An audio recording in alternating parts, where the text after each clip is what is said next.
So, welcome back to our final episode of the 2023 season review. In the last one, we'd just left Donington and we'd had a belt failure. We'd fixed the arm, but we'd had a belt failure. So that came back to the workshop. And I believe, Ed, obviously, when you decided to lift the engine slightly and have a good look with the belt, but a new belt wasn't quite aligning properly, and you found an issue with the water pump as it was. Yeah, the water pump pulley, it seemed, had bent slightly or was crooked. We had a slight wobble on that, and we just figured that was throwing off the belt because it's very close. It comes off the water pump, and where it's only a matter of sort of 6 inches down to the actual crank pulley, and it's never going to be good when you've got one pulley with any kind of distortion on it. So yeah, we had to move the whole engine over, and we managed to do it without actually removing the engine and without disconnecting too much. We moved the engine over, got the water pump off, new water pump on. So we thought, brilliant, that's a nice easy fix, that wasn't too bad. And then you go to order a belt, which you'd think, well, this will be a nice simple thing. No, it's the size of the belt is unique to a couple of cars, one being a Mercedes, one being Volkswagen V8. Yes, a Volkswagen only from a few years. Yes. Specifically, R-Edge only. Yeah. And of course, the gap between those two races was really short. It was only a couple of weeks. So trying to track down this belt, managed to find one around the corner that was it was close enough to the right size, which we needed, the Mercedes one. The ideal one was the Volkswagen. We found a Mercedes, one place in the whole of Nottingham. And they only had one, so we were kind of running on a bit of let's hope that was the issue, weren't we? It was let's hope that this belt problem is caused by the water pump, and now the water pump's good, the belt won't be an issue. But as we'll find out, that wasn't so much to be. So the good thing is any little and small issues like this we can fix quite quickly, and we do. So we go all the way. And it is a drive, isn't it? So we go to Snetterton. I love Snetterton. I think it's great. So I love my favourite track. Yeah. Always good racing there. So we go down and we quickly discover within the test day that belts are snapping. And in the past, when we used to run a smaller supercharger and a really small pulley trying to get the boost, because of how tight that radius was around there, we used to snap belts all the time. We've never had this issue with this larger supercharger and a bigger pulley. Yes. So it was strange that it snapped. We found the water pump with the bent shaft. I thought, fine.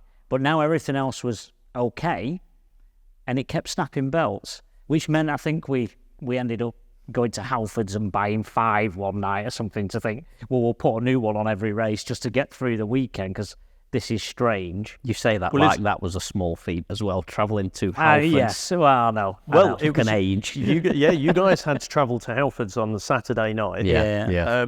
All credit, one of the students on the Sunday morning went and stood outside Euro car parts. Euro car parts, went and waited for them to open on the Saturday morning. Yeah. But it was a funny one. I mean, going back to the point, the data was coming back, wasn't it? When you were going through the data, you could see where the boost pressure was just dropping. It was going flat, wasn't it? You'd have good boost pressure, 0, and it'd stay like that for a while.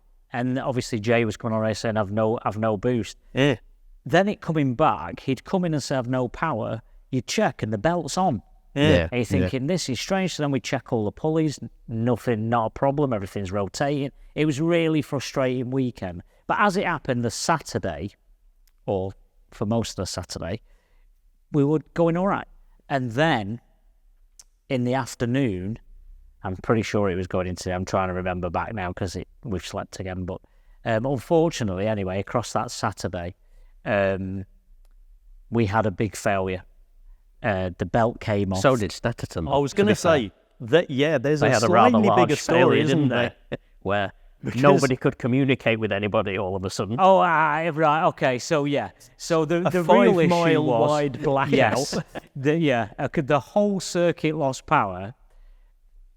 As it happened, so was our engine at the same time. But we don't know that because Jay can't talk to us on the radio. And this was the problem, wasn't it? We were saying, what are we going to do? Because we can't talk to him, should we put a sign out? What are we going to write on it? No power. well, he's just going to look at it and go, well, I know I've got no power. That's been the problem. Yeah, that's been the problem this weekend. Yeah. And as it happened, he didn't come round.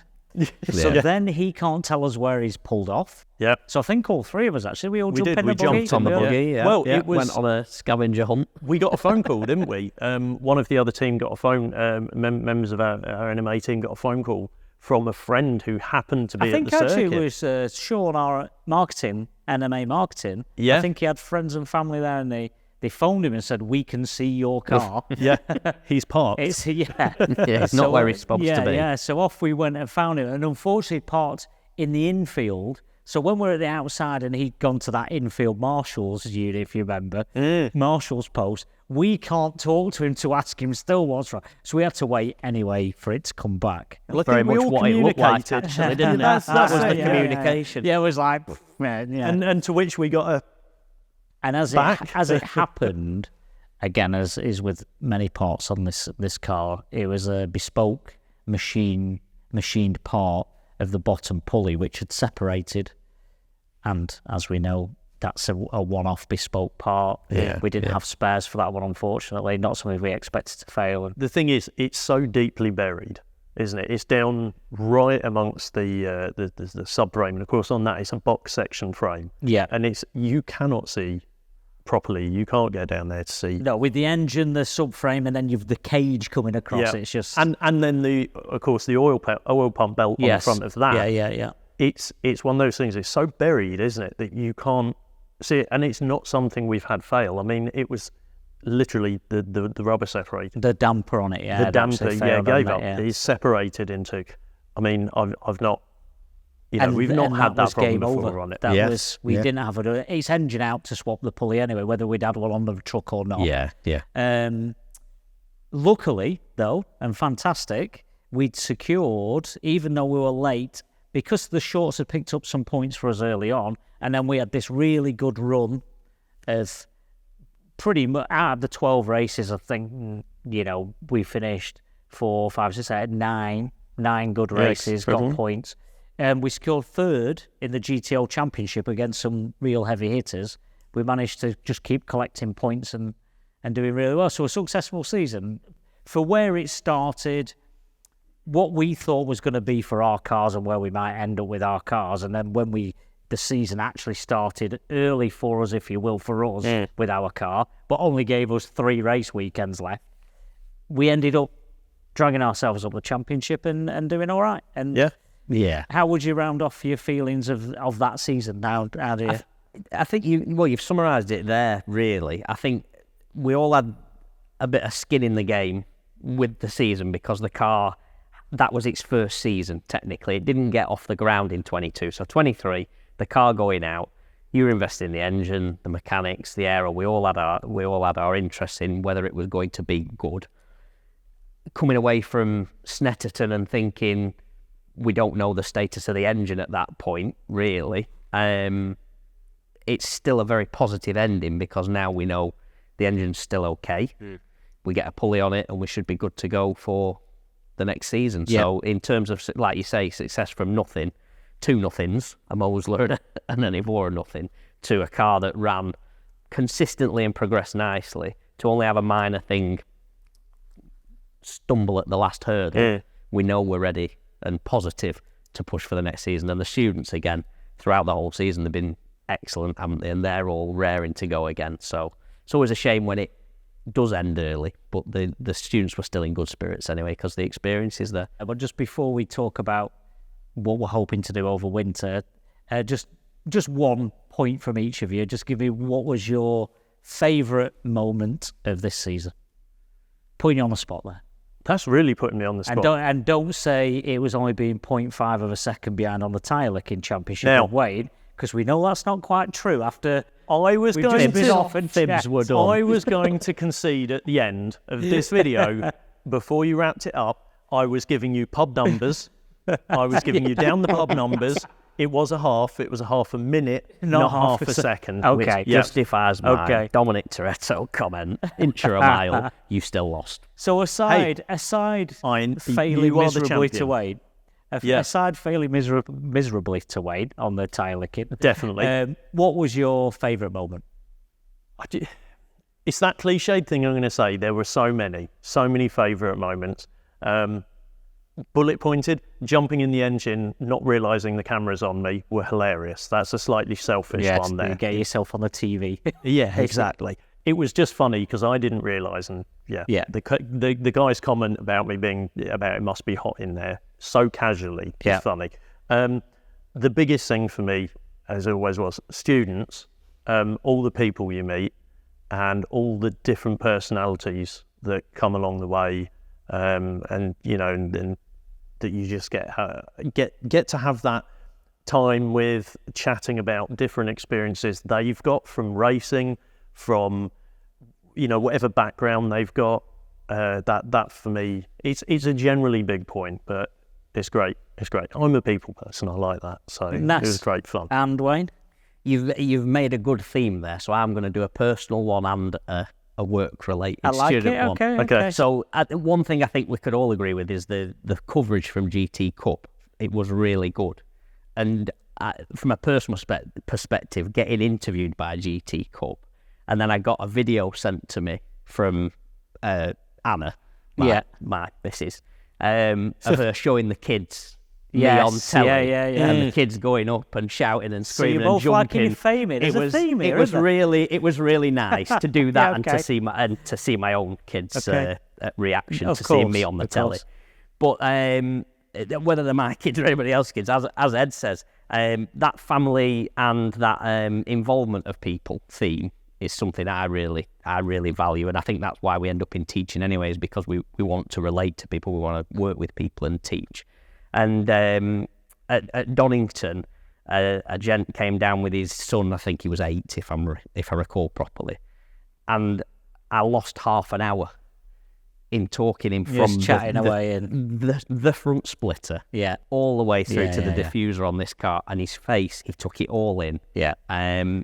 And what was really nice was his dad actually sent a message in afterwards to thank us for spending the time going through the car with him. He's really enthusiastic and passionate about it, and I think we sent out a cap for him as a bit of a thanks for getting in touch as well. But I mean, it goes without saying that seeing our students in person and interacting with them, I'm sure that's good for them as well, to see we're real human beings. But getting to know all of them and seeing the different levels of skills and abilities and what they bring to the table and how that complements us as a team, it's really good. It's the old glue that holds things together. It all works really well. And obviously, I say the car itself doing what it did, that's a real testament to us and our efforts, and the driver as well. You come out happy at the end. You've had a race season. It's gone as well as it could go. And actually, that is fairly well in the grand scheme anyway. What about yourself? What about you? Well, of course, and it's easy to say this, but it is, and I know what you're both saying with the students, it's great.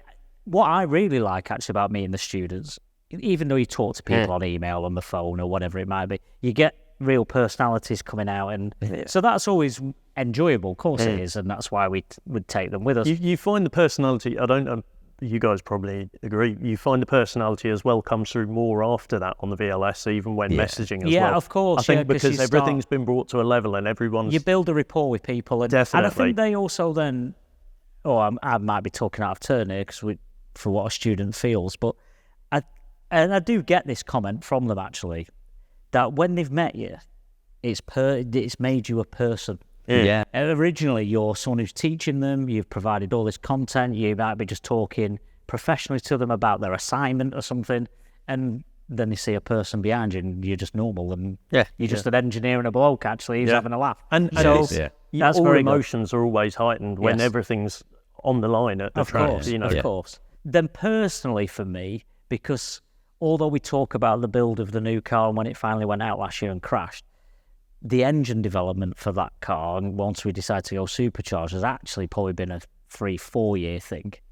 And we're now on our maybe 4th design and iteration of that engine. We've gone through different superchargers and different designs of what we want.